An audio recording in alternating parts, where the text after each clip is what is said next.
Bebê.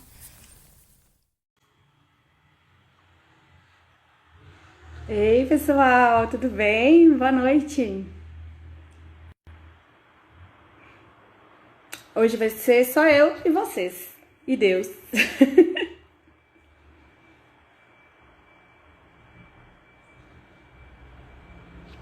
E Cacau. Ah, vou fixar aqui o título, esqueci.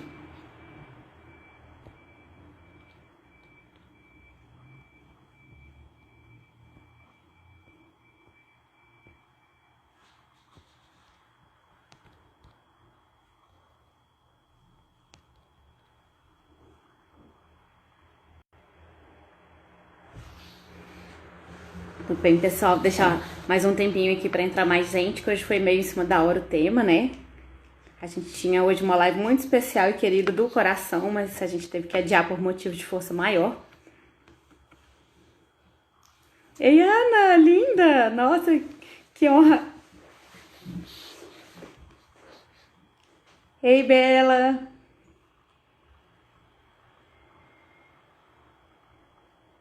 Quanta gente bacana e maravilhosa. Obrigada, gente, por prestigiar, viu? Hoje eu tô sozinha, eu tô carente. 8h05, será que a gente já começa? Elívia, tema super relevante. Então, esse tema, não sei se todo mundo acompanhou, né? Eu coloquei nos stories algumas opções de tema, já que eu não queria falar sobre apego sozinha, né? Eu deixei pra Dani falar comigo, que ela é especialista, né? Pra gente remarcar. E aí eu falei, qual tema que eu vou falar? Tem tanta coisa bacana. E aí eu coloquei, assim, pras pessoas aqui que seguem a página escolherem o tema, né? E foi apertado, viu? Eu coloquei coronavírus, consulta da gestante, primeiros cuidados com o bebê e a suplementação, né, de ferro e vitaminas, e foi apertado, foi bem dividido, assim, a suplementação ganhou, acho que com mais de 40 votos, postei aqui mais cedo, então foi um tema escolhido aí pela audiência. Gente, então vou me apresentar, sempre tem alguém novo aí na página. Meu nome é Beatriz Gonçalves, eu sou pediatra, eu sou intensivista pediátrica, eu tenho um consultório de pediatria geral, que é a menina dos meus olhos, onde que eu faço essa suplementação aí diariamente, né? Daily basis. E para mim isso daí é meu beabá, então vai ser legal de falar com vocês aí. A puericultura é uma coisa muito importante, que é o cuidado preventivo com as crianças, não só com os bebês. Às vezes a gente fala puericultura, tem muita gente que acha que é só com bebê, né? Mas não é, é acompanhamento pediátrico da criança em geral. Quando a gente faz o tratamento preventivo, né, a gente previne a ocorrência de várias doenças aí mais graves, de algumas complicações, então é nisso que a puericultura ganha, com certeza aí. Então vamos começar a falar um pouquinho sobre a profilaxia, né, a suplementação preventiva de micronutrientes, vamos dizer assim. Isso é um tema que está muito na moda, o pessoal da gastro dá um nome legal para isso, de fome oculta, quer dizer, a criança não tem fome dos micronutrientes, mas o corpo tem fome, né, e o corpo sente falta desses micronutrientes. Então, assim, o carro-chefe, o que dá mais dúvida, o que mais a gente recebe pergunta, e eu acho que de todos o mais importante é a suplementação de ferro.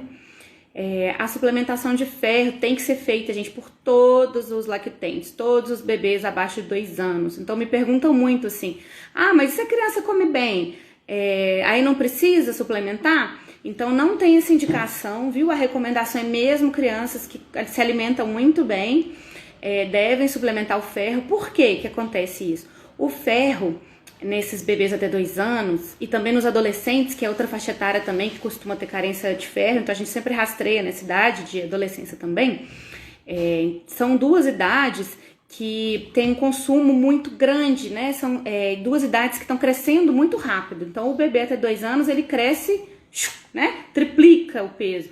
O adolescente às vezes cresce 10 centímetros, 15 centímetros num ano. Então, para o corpo acompanhar, às vezes é difícil, né? A volemia, o volume do sangue aumenta muito, as células, todos metabolismo celular, né, tá ali a 1000. Então, às vezes, o ferro ingerido não é suficiente para suprir todas as demandas.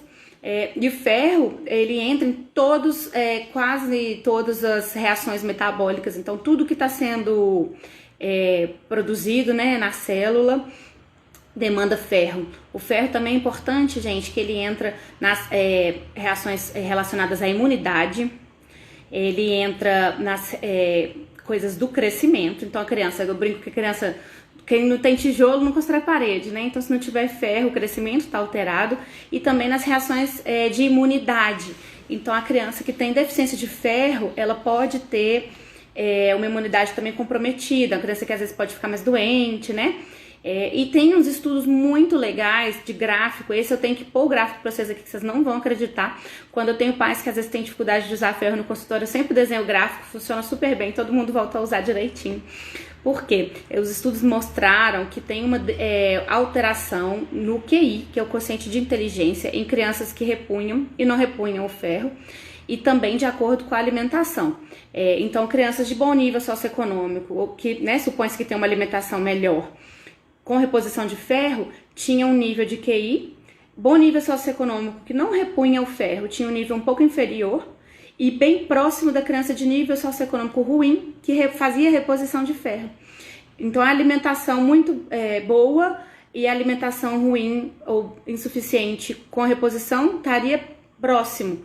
E a criança, aquela coitada, né, que já tem um nível socioeconômico ruim, ainda não repõe, né, ela não consegue nem pela ingestão e nem pela reposição, ela tinha um QI bem mais abaixo. Eu não lembro o valor, mas era 30 ou 40 pontos de QI entre a criança de bom nível socioeconômico que faz reposição e a criança de nível socioeconômico ruim que não faz reposição, tem um gap enorme. Então, você vê como o ferro é importante também para o crescimento e desenvolvimento cerebral. Eu adoro quando eu desenho esse gráfico, todo mundo fala, nossa, por que eu não tô dando? Aí um olha pro outro assim, o pai com a mãe, não, a gente vai usar isso direitinho e tal. Então, o ferro, a gente não faz reposição porque a gente é chato, a gente faz reposição porque é necessário. Então, principalmente nas idades onde o crescimento tá a todo vapor. Então, nos bebês até 2 anos e nos adolescentes, ou algum paciente que tenha perda por algum motivo. Adolescentes, meninas, né, que tem uma perda menstrual muito grande, crianças às vezes com alergia à proteína do leite, que pode ter microsangramento. Então, tem alguns casos específicos que a gente deve repor fora dessas faixas etárias. Fora isso, de maneira preventiva, nessas 2 faixas etárias que a gente repõe. A Ana Carmen mandou uma pergunta aqui, se pacientes que usam fórmula também precisam suplementar ferro. Então, essa é uma pergunta também muito comum. Então, vamos lá. Quem que precisa suplementar ferro? Todo mundo. O prematuro, ele começa mais cedo. A gente suplementa o prematuro a partir de 1 mês de vida. Alguns centros fazem a partir de 15 dias, né? Mas a recomendação estrita é a partir de 1 mês de vida.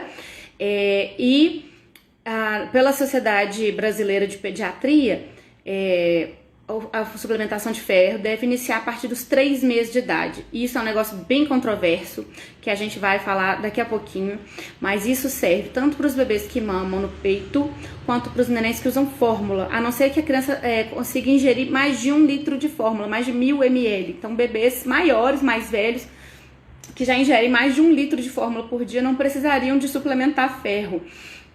Mas é um volume grande, né, Ana? Dificilmente um neném menor vai ingerir tudo isso.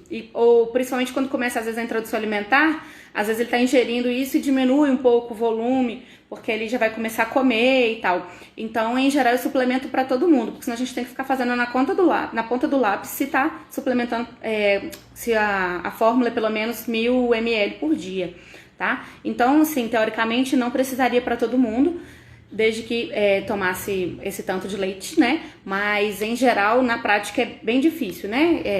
Se aplicar isso. Então, a gente acaba suplementando todo mundo, tá? Isso serve para bebês vegetarianos ou bebês que se alimentam normalmente, né? Que comem carne.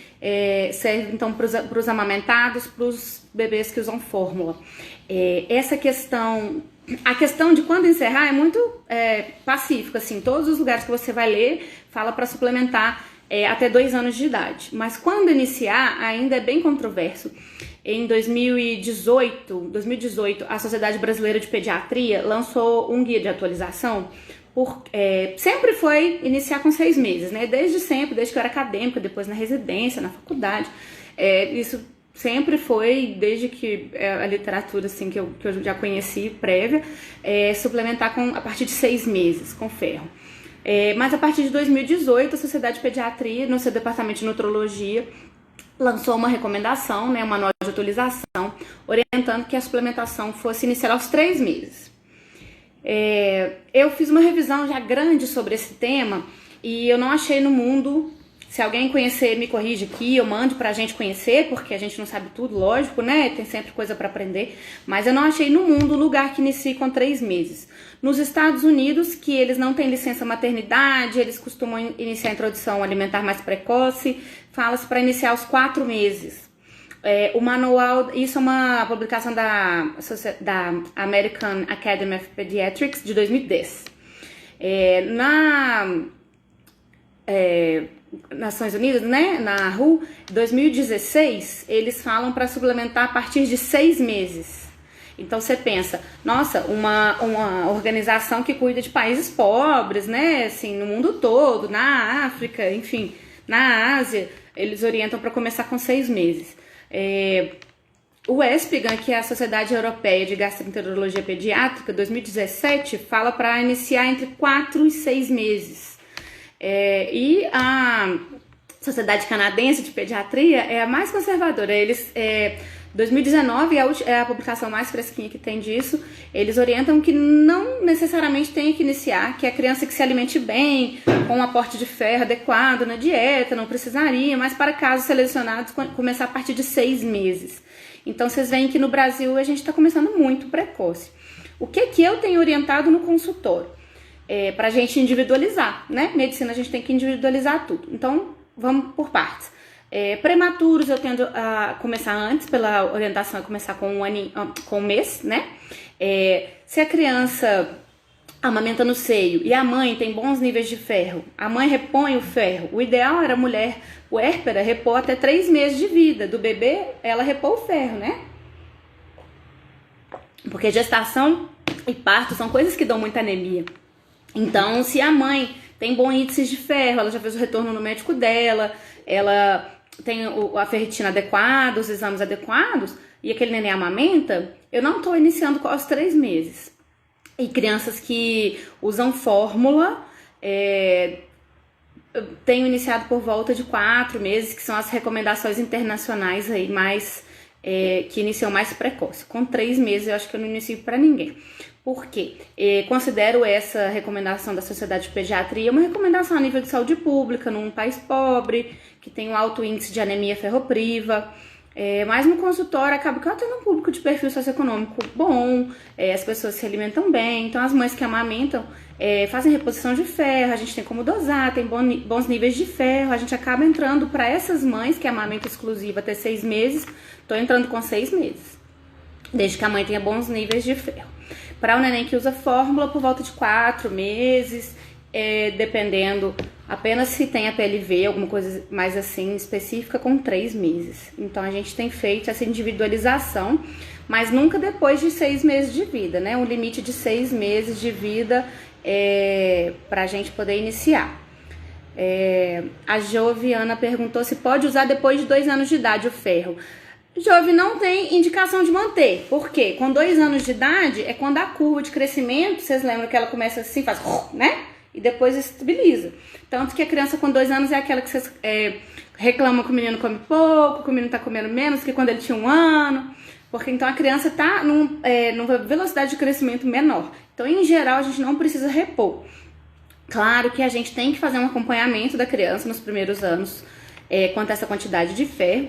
Existe uma recomendação da Sociedade de Pediatria e alguns órgãos internacionais também, de que tenha que ser feita uma dosagem, né, entre 9 e 12 meses, então com no máximo 1 aninho, a gente fazer uma dosagem do ferro, da ferritina, que é o estoque do ferro no sangue, e o hemograma, que é o que vai mostrar se tem anemia. Nem sempre, e a gente nunca espera que tenha anemia para a gente tratar. Se a gente vê que tem um hemograma bom, com estoque ruim, a gente já aumenta essa dosagem de reposição para tratamento. Então a criança tem um déficit de ferro, às vezes sem anemia. Então a ideia do exame de rastreio é pegar no pulo do gato, pegar antes da anemia aparecer.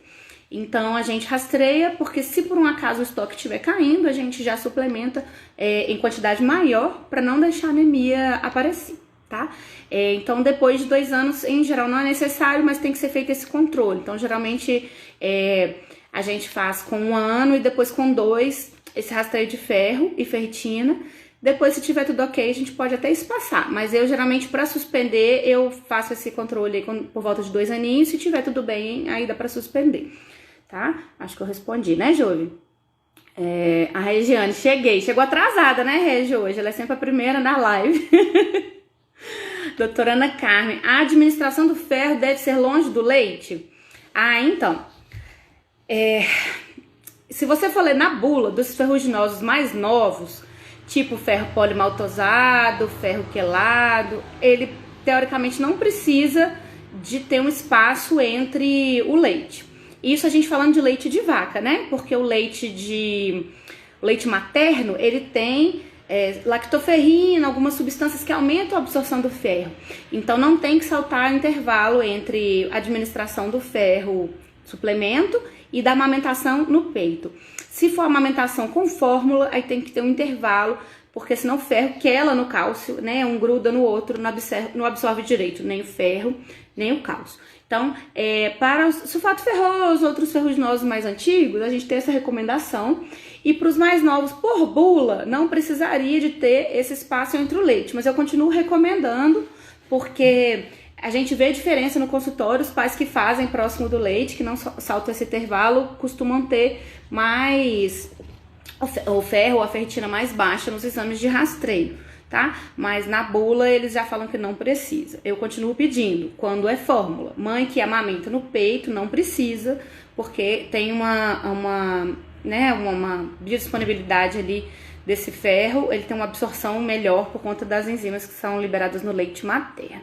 A Lívia perguntou se lactante, que é a mãe que amamenta, se está usando ferro e a mãe está em aleitamento materno exclusivo, precisa suplementar o bebê também. Lívia, falei isso aqui. Em geral, eu, Beatriz, não suplemento se a mãe está repondo ferro direitinho, o ferro daquela mãe tá bom e aquela mãe amamenta, eu não suplemento o bebê, eu inicio com 6 meses. Tá? Mas isso é uma conduta individualizada, né? Depende também de outras coisas, se o bebê tá indo bem, se aquela mãe tá bem de saúde, mas em geral dá pra fazer assim. Mas a recomendação da Sociedade de Pediatria é massificada para todo mundo aos 3 meses iniciar, tá? Tô falando com vocês como é que é a minha conduta, tá? Deixa eu ver se tem mais alguma pergunta aqui sobre ferro. Não tem mais nenhuma pergunta aqui sobre ferro. Então, a gente tinha que falar da idade de início, da idade de término, lembrar dos adolescentes, não esquecer que eles também costumam ter ferropenia, né, que é o ferro mais baixo. Não recomendo, gente, usar ferro em associações. Então, polivitamínicos que contenham ferro, em geral, eles têm uma dose de ferro muito pequenininha. Então, não funciona muito bem, né? A gente teria que dar um volume muito grande e aí a quantidade de vitaminas fica excessiva, né? Em relação ao tanto de ferro que você tem que dar. A Bi, após 2 anos e ocorrendo a suspensão, com quanto tempo devo avaliar? Com novos exames. Em geral, eu faço anual nessa idade aí. Se tá tudo bem, né? Eu vou fazer com 3 aninhos pra gente ver se manteve bem, se tem que voltar a usar, alguma coisa assim. E aí depois, estando indo melhor, assim, a gente pode espaçar as revisões laboratoriais. A Cacau tá perguntando se a reposição é diária. A reposição de ferro é diária.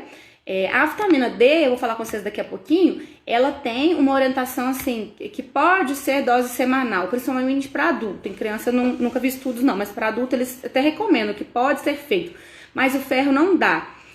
Não tem estudos primeiro que mostrem que doses maiores com intervalos grandes funcionam bem. E tem uma outra coisa importante.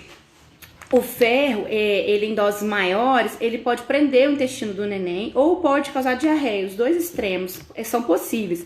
Então, se a gente der uma dose de ferro grande, uma vez por semana, por exemplo, aquele neném vai ter mais sintomas gastrointestinais.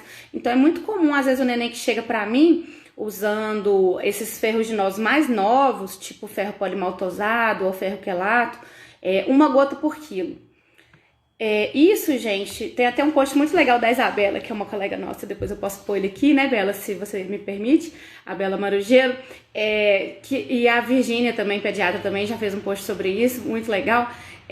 A gente usava esse cálculo empírico de 1 gota por quilo para o ferro antigo, sulfato ferroso, que é o ferro primeiro que teve lá, que é o que ainda tem no posto de saúde, porque ele é 25 miligramas de ferro por ml. Os ferruginosos mais novos, alguns têm 50, outros têm 100 miligramas por ml. Então a gente não pode dar 1 gota por quilo, senão fica muito alta a dose. E aí o neném às vezes chega lá usando 1 gota por quilo, super constipado, aquele cocô ressecado. Aí a gente corrige a dose do ferro e o neném volta a ter uma função intestinal normal. Então dar muito ferro de uma vez não é legal por causa disso, tá, Cacau? Então a gente tem que ficar atenta também a qual ferro a gente está usando, né? Porque tem doses, apresentações diferentes, tem de 25, de 50, de 100 miligramas por ml, então a gente precisa, o pediatra fazer essa conta, a conta é por quilo, então todas as consultas vai modificando, ou a cada 2 consultas, dependendo do tamanho do neném, né, vai modificando o tanto de ferro que aquela criança usa, então tem que ser feita uma conta pelo profissional, não dá pra ser, eu vou trocar esse ferro aqui pelo outro, e aí eu vou fazer manter o número de gotas, por exemplo, a chance de dar errado é muito grande, né. E tem mais de um tipo de sal do ferro. Então, por exemplo, o ferro mais antigo, que é o sulfato ferroso, que é esse que ainda tem no posto de saúde, ele é um ferro de pior absorção e ele tem mais efeitos colaterais. Os ferros mais novos, eles têm um efeito colateral melhor. Vou ler pra vocês isso aqui. Então, os ferruginosos mais novos têm um efeito colateral menor, né, de ter constipação e efeito gastrointestinal, de cólica e gases, e tem uma absorção melhor. Então, esses ferros mais novos são mais legais também por causa disso. Eu ri, gente, porque a Regiane falou assim: encontrei o motivo do Ravi ter feito cocô 6 vezes seguidas no dia que nós te perguntamos. É porque eu fui virar o ferro e saiu muito na boquinha dele. Eu dó. Sacanagem, hein, Regi? Gente, o ferro, a maioria deles tem um conta-gota muito chato de pingar. Então, para não acontecer esse acidente aí, igual da Regiane, que é minha paciente, por isso que ela tá falando que ela me falou do cocô, o que eu recomendo para vocês é colocar na colherzinha, pingar na colherzinha e dar a colherzinha na boca da criança. Ou tirar com a seringa, né, na colherzinha e dar pra criança. Porque se você for pingar na boca da criança, corre o risco de ficar 3 horas pra gota sair, né, e não pinga. E aí você chacoalha assim quando vai cair aquele tanto de gota. Então não é legal, tá? E a Lívia perguntou aqui em cima, não esqueci, se pode administrar o ferro junto com a vitamina D. Pode, Lívia, pode, deve, porque ninguém merece ter que dar 2 vezes por dia separado esses negócios, né? Já chega uma vez, tá bom. Pode dar junto, não pode dar com outros minerais. Por isso a gente não recomenda com leite de vaca ou com alimentação quando a criança já tá em alimentação complementar. Achei que eu tinha fixado o tema. A Jéssica entrou perguntando qual é o tema. É suplementação de ferro e vitaminas.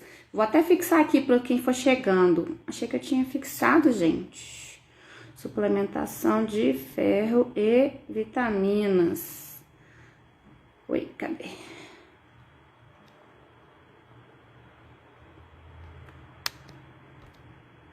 Fixar comentário. Vê se deu. Fixou, galera? Não, né?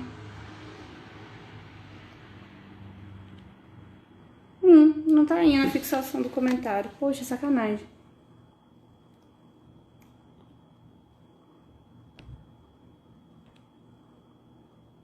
Não sei porque eu não consegui fixar, Jéssica, mas fica por aqui sim. Depois vai ficar gravada a live pra você ver a primeira metade que você perdeu, porque nós já estamos mais ou menos na metade. Então eu tava falando do ferro. Do ferro, gente, uma última coisa que eu queria falar com vocês é reclamação geral. Mas o menino cospe o ferro, vomita o ferro, isso suja a roupinha. Gente, realmente, o ferro é um saco de lavar da roupinha, porque fica parecendo uma ferrugem, né, na roupa. Então não é legal, tá? A dica da pediatra, dica do coração, dê a suplementação de ferro na hora do banho, tá? É o que eu falo com todos os meus pacientes. Mas por que na hora do banho? Porque, gente, primeiro, até você pegar o menino, tirar a roupa, arrumar a água e tal, já deu um intervalinho, né? Que a gente respeita esse intervalo se o neném usar fórmula ou comidinha, né? E aí, depois que você dá o ferro, o menino tá lá no banho, pelado, se ele cuspir, vomitar, regurgitar, não vai sujar a roupa. E depois que até você terminar o banho, enxugar, usar hidratante e pôr roupinha, já deu também um intervalinho que aquela criança já pode mamar em seguida. Então fica a dica, tá? O meu afilhado, o ferro dele fica no box junto com o shampoo. Shampoo, escovinha de dente, sabonete, o ferro. Que aí é um jeito também dos pais não esquecerem. Porque a gente tem que associar, coisas que a gente tem que dar todo dia, a gente tem que associar com alguma outra coisa que você não esqueça. Então deixa junto da sua escova de dente, ou dentro do box, alguma coisa que você não vai esquecer de administrar o ferro para aquela criança. Porque como a gente viu, não adianta no outro dia, então vou dar dobrado porque eu esqueci ontem, né? Não podemos, que a gente vai prejudicar, vai prender o intestino do neném. Alguém perguntou aqui se o Ultrafer deve administrar uma gota por quilo. O Ultrafer é 2,5 miligramas por gota. Fica uma dose altíssima se você der uma gota por quilo, tá? Patrícia, né? Patrícia Santos. Conversa com seu pediatra e reveja essa dose, tá? Então, sobre ferro, gente, eu acho que eu falei tudo que eu queria. Vocês têm mais alguma pergunta sobre o ferro? Podemos passar pra frente. Ei, Anne! Linda! Saudade! Muito bem, então vamos para frente. Uma outra suplementação que é uma indicação universal é a vitamina D. A vitamina D também é uma indicação que a Sociedade de Pediatria... Esses manuais, gente, depois eu vou colocar aqui nos stories, tá? E depois eu vou salvar nos destaques para vocês poderem ver de onde que eu tirei as coisas, tá? Não é da minha cabeça. Então, a vitamina D tem uma indicação de suplementação desde 6 meses de vida até 2 anos de idade. Então, junto do ferro, a gente tem que suplementar a vitamina D. Eu fiz uma enquete aqui nos stories antes de iniciar, se vocês achavam que se a criança tomasse banho de sol, aquele banhozinho de sol adequadamente, ela não precisava de tomar vitamina D. E quase metade achou que se a criança toma banho de sol não precisa da vitamina D. Aí que tá o grande lance. A vitamina D, para ela ser metabolizada através da exposição solar, é pelos raios UVB, que são aqueles raios que vão incidir mais na hora do almoço, num horário de mais insolação. Então não tem jeito da gente botar o neném para tomar banho de sol naquele sol de meio-dia. Nós não vamos fazer isso com a pele do neném, né? Então, a gente brinca que é a briga do dermatologista com o endocrinologista, né? O dermato não quer que a gente se exponha a esse sol, ele não quer que a gente se exponha a sol nenhum, usar protetor solar. E o endócrino recomenda um banho de sol diário, sem protetor solar, para que a gente possa fazer essa metabolização da vitamina D. Então, como é muito difícil e não tem um consenso sobre quanto tempo teria que ser esse banho de sol, qual o melhor horário, permissão de exposição da pele do neném ao sol, o ideal é que todo bebê reponha a vitamina D, mesmo que faça banho de sol adequadamente. A Jéssica tá perguntando se a vitamina D é após o 6º mês. Não, gente, eu falei 6º mês? Falei errado, tá? Desculpa. A vitamina D é desde o nascimento até os 2 anos de idade. Então, na primeira consulta do neném, a gente já passa a vitamina D, tá? A vitamina D inicia na primeira consulta e vai parar só lá com 2 anos de idade, quando a gente for suspender a vitamina D e o ferro também com dosagem. Obrigada aqui pela correção. Voei aqui, não sei, falei trocado. Teve mais uma pergunta aqui. Se ainda do ferro, se o ferro polimaltose é indicado para bebês de 9 meses. O ferro polimaltose é a minha preferência, é o que tem melhor absorção com menos efeitos colaterais. Tem genérico, tem várias marcas, é o que a gente usa no consultório, de 6 meses até os 2 anos. A Jéssica tá perguntando... Ah, não, isso aqui eu já respondi. A Eliane Miranda tá perguntando se Grovit bebê é completo para um bebê de 9 meses. Isso é uma coisa muito importante também, gente.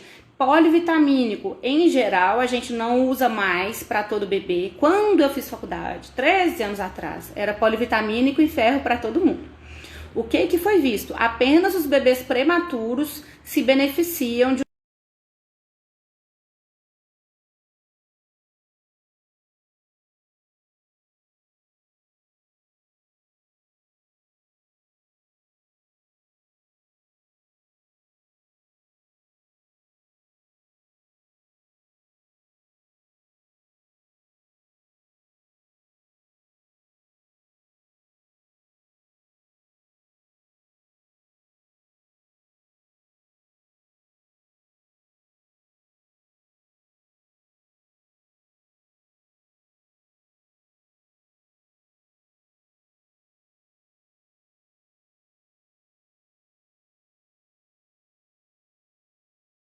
Eu continuo recomendando banho de sol, mas não com a intenção de me iludir que isso vai ser suficiente para metabolizar a vitamina D. Mas o sol, gente, é importante para outras coisas. Então, assim, a exposição à luz solar, esse contraste entre dia e noite é o que regula, por exemplo, a produção de melatonina, que é o hormônio do sono. Outras coisas. Maior insolação, maior exposição solar está associada a melhores níveis de endorfinas, né? Então, por exemplo, em países muito frios que tem pouca insolação em algumas partes do ano, eles têm um índice que eles chamam de depressão sazonal. Então, no inverno as pessoas têm maiores índices de depressão. Então, para a saúde mental, o sol é bom. Para a regulação do sono, pela produção de melatonina, para a saúde da pele, então diminui, por exemplo, o fungo da região de fralda, que é uma coisa muito comum, a pele do atópico, ela melhora. Então, eu continuo recomendando banho de sol, isso não é só para bebê, até pra gente, todo mundo devia tomar uns 10 minutinhos de sol todo dia, sem protetor solar, no horário que for adequado. A Luana tá querendo saber se é recomendado o uso de protetor solar sempre que for expor o bebê no sol ou se for só na piscina. Se for exposição solar prolongada, praia, piscina, essas coisas tem que usar, tá, Luana? Mas se for pro banho de sol, então, se você usar o protetor solar, você não vai produzir nada de vitamina D. Nós estamos dando vitamina D exógena, então a princípio poderia passar. Mas se for naqueles horários seguros, antes das 10 ou depois das 3, e for fazer só 10, 15 minutos por dia, não precisa não, tá? Agora, se for uma exposição mais prolongada ou em horários que não são seguros, aí recomendo sim o protetor solar. Mas lembrando que o protetor solar só é liberado a partir de 6 meses de idade, tá? A gente não pode usar protetor solar, mesmo os infantis abaixo de 6 meses. Deixa eu ver o que mais. Essa pergunta da Van é fundamental. Várias pessoas me perguntaram isso. Se no período de pandemia, em que está todo mundo dentro de casa, é indicado o uso da vitamina D para crianças acima de 2 anos. Então, difícil, né? Em geral, não. A Sociedade de Pediatria até soltou uma nota com orientação sobre isso, falando que não é necessário a suplementação para crianças fora da faixa etária ou fora dos grupos de risco para hipovitaminose D, mesmo durante a pandemia. Essa aqui eu tenho que postar também para vocês aqui depois no final da live. Vou até anotar coisas que eu tenho que pôr aqui. Vitamina D e pandemia. Isto. Deixa eu ver o que mais. Falaram aqui que travou, vocês estão me ouvindo bem? Parou de travar? Tá beleza? Eliane Miranda, vai ficar gravado? Vai, Eliane, todas as lives estão ficando gravadas no IGTV aqui da minha página, tá? Então vocês podem ver depois, encaminhar para os amigos, para as outras mamães ou cuidadores, né? Para desmistificar essas coisas aí que são tão importantes. Então, sobre a vitamina D, começando desde o nascimento até 2 anos de idade.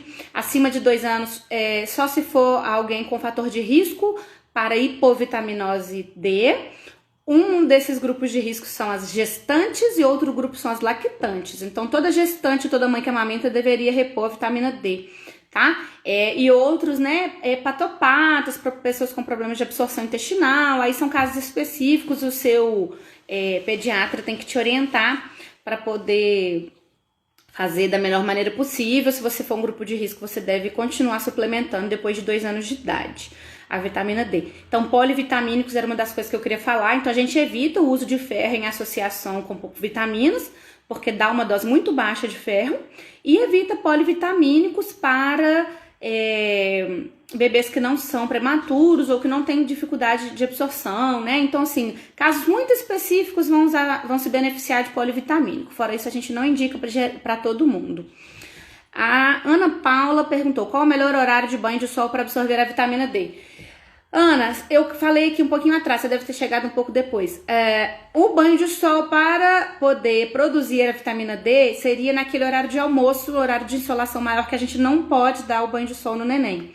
Então, a gente dá o banho de sol para outros fins, né? Imunológicos, metabólicos, de saúde mental e sono, mas não com o intuito de produzir a vitamina D. A gente tem que suplementar a vitamina D, mesmo se der banho de sol adequadamente. A Vivi Siqueira tá perguntando: posso dar 8 gotinhas de Neutrofer mais 10 gotinhas de vitamina C para bebê de 11 meses? Vivi, a dose do ferro depende do peso da criança. Então, não sei, o bebê de 11 meses pode pesar uma variedade de peso diferente. Depende se o neném foi termo, se foi prematuro.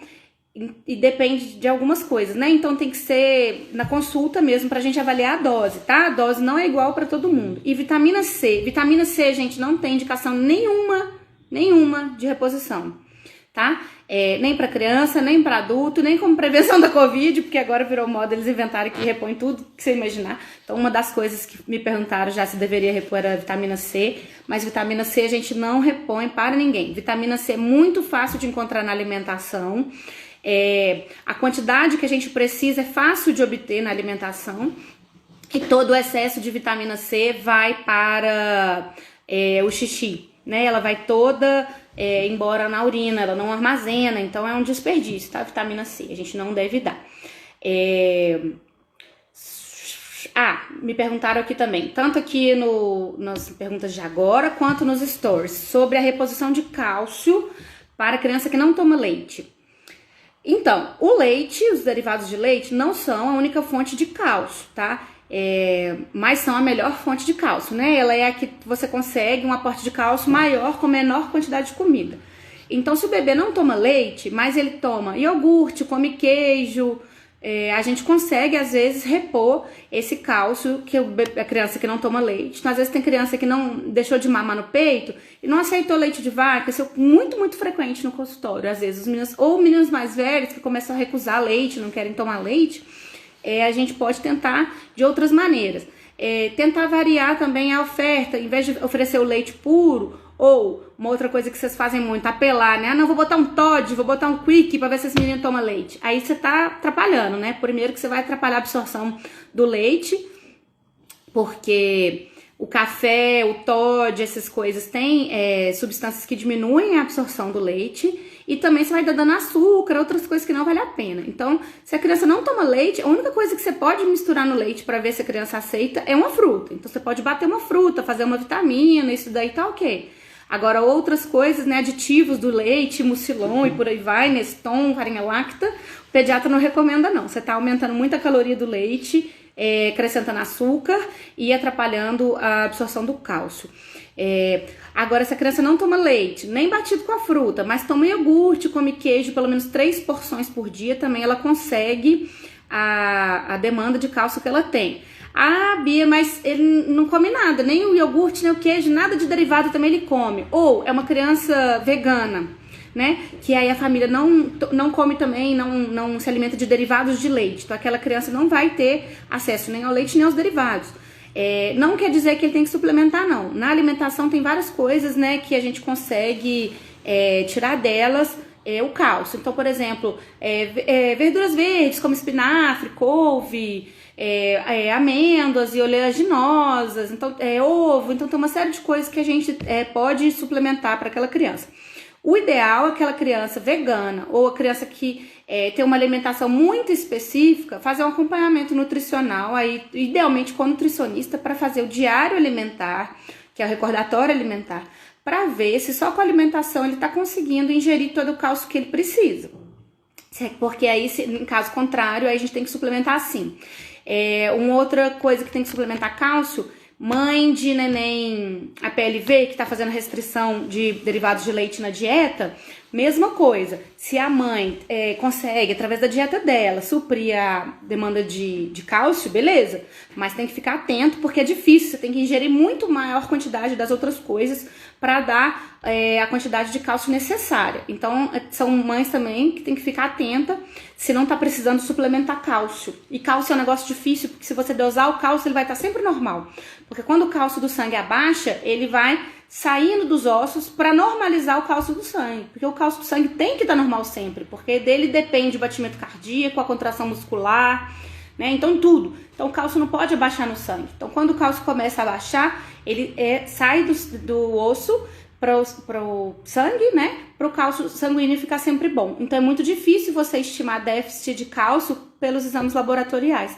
Então a gente tem que fazer esse recordatório alimentar para poder ver se a gente precisa suplementar um cálcio exógeno ou se o cálcio da alimentação está conseguindo, mesmo sem a gente ingerir lácteos, se está conseguindo suprir, tá? A Jéssica está perguntando se pode dar iogurte natural com fruta para bebê de 10 meses. Jéssica, em geral a gente libera leite e derivados a partir de 1 aninho, para alimentação assim de forma habitual. Para menores de 1 ano, entre 6 e 12 meses, a gente libera como teste, né, para alergenicidade na janela imunológica, que foi uma outra live que eu até fiz aqui. A gente é recomendado que crianças tenham contato com alimentos potencialmente alergênicos entre os 6 meses e os 12 meses, entre 1 aninho, né? Então o leite entra nisso. Como a gente está estritamente proibido de dar leite para menor que 1 ano, a gente vai testar com iogurte, com um pedacinho de queijo, refogar alguma coisinha na manteiga, mas em pequenas quantidades, só para o organismo daquela criança ter contato com aquela proteína do leite, para poder criar tolerância imunológica e não ter alergia à proteína. Mas como alimento, numa quantidade maior e mais rotineiramente, acima de 1 aninho. E lembrar, gente, que o iogurte é o iogurte natural, igual a Jéssica falou. Aquele iogurte de bandeja, que vem 6 assim, ou 4, ele tem muito açúcar. Depois vocês leiam no rótulo, que vocês vão ficar assustados. É muito açúcar. Então a gente usa o iogurte natural, que é aquele iogurte que é só leite e fermento, né? Aquele de copinho, tá? Isso a gente vai usar também acima de 1 aninho, de maneira mais liberal acima de 1 ano. E queijo, a gente usa queijos que tenham menor teor de sódio e... gente, a Josi, é um respeito que a Bia tem por todos os profissionais de saúde. Você tá falando por causa do nutricionista, Josi, mas é verdade, o nutricionista estudou só para isso. Eu tenho que saber nutrição, vacina, doença, desenvolvimento, então acaba que eu não sei nutrição tão a fundo. Eu estudo muito, é uma coisa que eu gosto pra caramba, mas é claro que o nutricionista tem mais capacidade de avaliar isso do que eu, né? Se aquela criança fazer um recordatório alimentar, esse nível de detalhe, a gente não tem nem tempo para isso numa consulta médica, infelizmente, né? A gente tem que falar de todas as coisas, então a gente tem graças a Deus, essa equipe multi para nos ajudar, né? Mas eu perdi o que eu tava falando, do queijo. Então o iogurte é o iogurte sem açúcar e o queijo é queijos mais com teor menor de sódio e não pode ser queijo sem pasteurizar, tipo queijo canastra, que é feito de leite cru, porque aí ele não tem, né, eliminação dos micro-organismos. Fora isso, tá beleza, tá liberado o queijinho para os meninos de 1 ano acima. A Van Alencar. Crianças muito seletivas, por exemplo, não gostam de frutas verdes, precisa de suplementação de cálcio. Van, isso é difícil, isso daí tem que ter um acompanhamento realmente mais de perto pra gente estabelecer o quão seletivo, né? Às vezes não come a fruta, mas come bem o legume. Às vezes a gente consegue o aporte dos nutrientes sem a gente precisar suplementar. O cálcio, ele tá em quantidades grandes nos derivados de leite, no leite. Então, se a criança ingerir leite e derivados, dificilmente ele vai ter um déficit de cálcio. Se não ingerir nada de leite nem derivados, aí a gente vai ter que fazer um quantitativo aí, por exemplo, dessas frutas verdes que você tá falando. Acho que você deve estar querendo dizer folhas verdes, né? Então, assim, a gente tem que fazer um quantitativo do que aquela criança ingere, das outras coisas que são fontes de cálcio, para ver se é suficiente ou se tem que suplementar. Acho que de cálcio eu respondi tudo. E mais uma coisa que eu queria falar, vai dar tempo, graças a Deus, é sobre suplementação em crianças vegetarianas e crianças veganas. Eu tenho vários pacientes no consultório, alguns vegetarianos mais estritos, veganos, outros que ingerem leite, ovos. A suplementação, vamos por partes. A suplementação de ferro não muda. É a mesma indicação do menino que é onívoro, que come carne. Tem que ser feita dos 6 meses, ou dos 4 meses, ou dos 3 meses, segundo a Sociedade de Pediatria, até os 2 anos de idade. A gente tem que ver, depois desse período, como vai ficar o ferro. A gente monitora mais de perto esse bebê, porque o ferro está mais abundante nas proteínas de origem animal.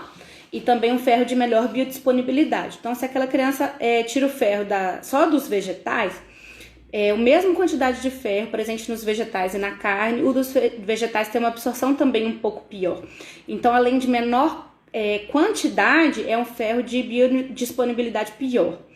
Então, a gente tem que ficar muito atento nos vegetarianos, principalmente nos veganos, nos níveis de ferro, porque em algum momento a gente pode precisar suplementar, mas aquela criança, lembrando, ela pode conseguir pela alimentação, mesmo sendo só com vegetais, retirar aí o ferro que ela precisa. Então, nesse caso aí, precisa de um acompanhamento nutricional bem de pertinho, com pediatra e de preferência nutricionista. Eu acho que todo paciente vegetariano, vegano, deveria acompanhar com nutricionista, porque tem necessidades específicas, tem que fazer alguns cálculos de micronutriente aí para não faltar nada.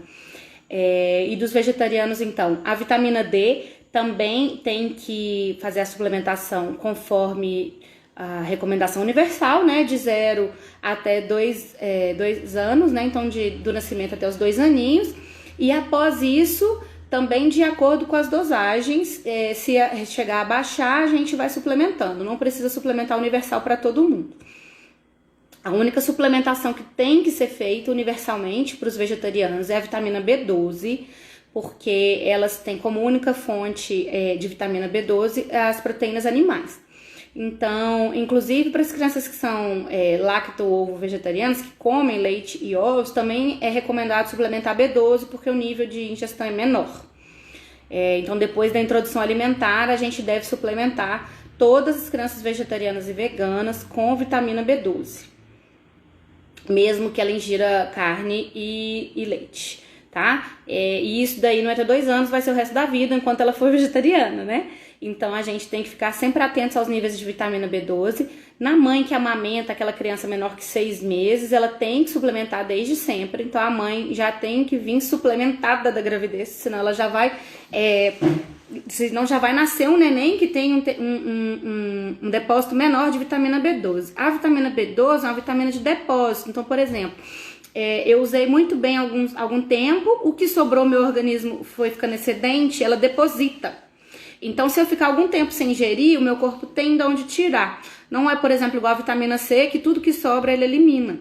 Então, a mãe vegana, mas que fez a suplementação direitinho de vitamina B12, na sua juventude, na sua gravidez, enfim, ela vai dar à luz ao neném que tem depósito de B12 e vai continuar mamando no peito de uma mãe que tem bons níveis de B12 no leite, então ela não precisa ser suplementada, só quando iniciar a introdução alimentar.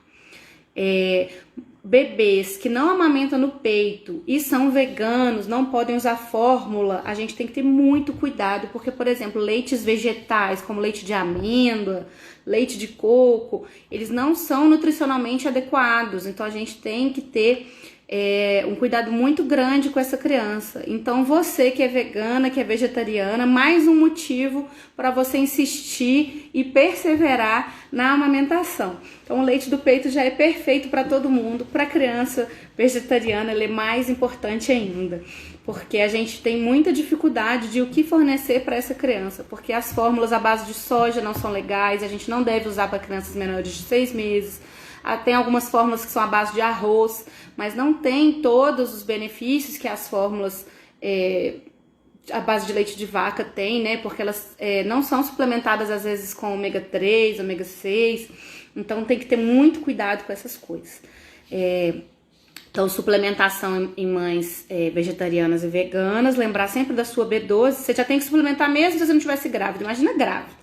Você está gerando um ser ali que a única fonte de nutrientes dele é você. Então, seus nutrientes têm que estar todos bons. E isso serve para todas as mães, não só para as vegetarianas, tá, gente? Hoje eles falam que os 1000 dias não começam só na gestação, eles começam 100 dias antes da gestação, então pelo menos 3 meses antes, né? Então você pensa, você tem que se preparar para gestar. Se você não tiver bons níveis de ferro, vitaminas, tudo vai ficar insuficiente no seu bebê que está ali sendo gerado e do bebê que vai nascer. Então, a gente tem que se preparar para isso. A nutrição da gestante é extremamente importante para o bebê que vai nascer e como esse bebê vai se comportar. Então, a gestante tem que se alimentar adequadamente, tudo que a gente consome passa para o bebê através do líquido amniótico. Então, às vezes, se a gente consome uma dieta rica em açúcar ou gordura, aquele bebê pode já desenvolver uma preferência por aquilo, desde o intraútero. Olha que coisa mais maluca. Eide, doutora Denise Costa falou que eu sou a pediatra mais linda do mundo. Você que é, fofa, você é muito linda. Saudade. Ela trabalhava comigo, essa moça bonita. Tá linda, Dê? Então, a importância da gestação da gestante, tá? A gente falando aqui. Eu acho que eu falei tudo que eu queria. Eu queria falar sobre ferro, vitamina D, polivitamínicos, a suplementação de cálcio e a suplementação em bebês vegetarianos e mães vegetarianas. Eu acho que eu consegui responder todas as dúvidas que deixaram aqui nos nossos stories. Se alguém tiver mais alguma dúvida, pode mandar. Ainda tá aberta a caixa de perguntas, que ela fica 24 horas. Então, eu acho que eu coloquei ela agora à tarde. Então, ela vai ficar até amanhã. Tudo que foi me perguntado aqui, a gente vai respondendo aqui ao longo do dia de hoje e amanhã nos stories aqui. E eu vou deixar para vocês as fontes também, né, as bibliografias que eu consultei aqui nos stories. E acho que é isso, pessoal. Obrigada pela companhia. Hoje eu falei, né, tava muito carente porque a Dani me abandonou, tadinha. A vovó dela, né, teve que ser hospitalizada, então a gente teve que adiar a live sobre criação com apego, mas a gente vai fazer, viu, gente? É um tema que eu tô querendo fazer já tem um tempo, eu tava esperando só aparecer a companhia certa, porque a criação com apego me é um tema muito caro, né? E eu queria falar com uma pessoa que fosse especial.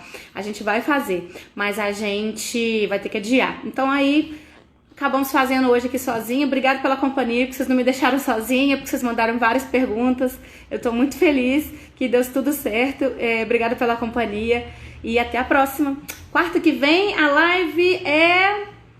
live sobre odontopediatria. Então, cuidados com os dentinhos das crianças, quando iniciar a higiene oral, como fazer, o creme dental com flúor, sem flúor, como é que é a escovação, para que serve no dentista com um aninho ou menos. Com a dentista super fofinha, eu vou postar aqui pra vocês, tá bom? Beijo, fiquem com Deus, até quarta que vem, às 8 horas. Bebê.